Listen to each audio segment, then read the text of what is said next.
पिछले जन्मों पर आधारित है या पिछले जन्मों से आधारित है।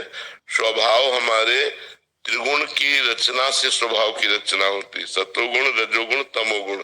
अब इनमें जैसे हमारे पीछे कर्म हुए हैं तो उसी कर्म के अनुसार जैसे हम किसी किसी को नहीं कह देते अरे ये तो देवता है, इसका बड़ा अच्छा स्वभाव, तो कोई कोई कर्मों के अनुसार उसने राक्षसी कर्म किए तो उसका स्वभाव राक्षसी हो गया, दैवी कर्म किए तो दैवी।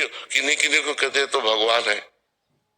अगर हमारे कर्म दैवी संपदा वाले हैं तो दैवी स्वभाव बनेगा, और आसुरी संपदा वाले हैं तो राक्षसी स्वभाव बनेगा। मानुषिक कर्म है तो मानुषिक स्वभाव बनेगा, भागवतिक कर्म है तो भागवतिक स्वभाव बनेगा।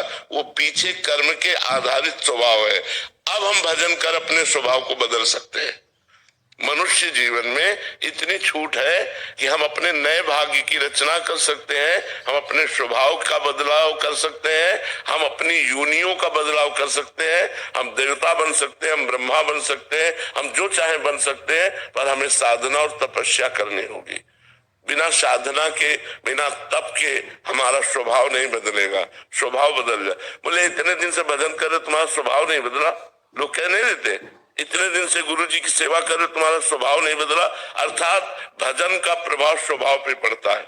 अगर जैसे आपका भजन ठीक चल रहा है तो आपके स्वप्न ठीक होने लगेंगे, अर्थात सूक्ष्म शरीर सही होने लगेगा। आपका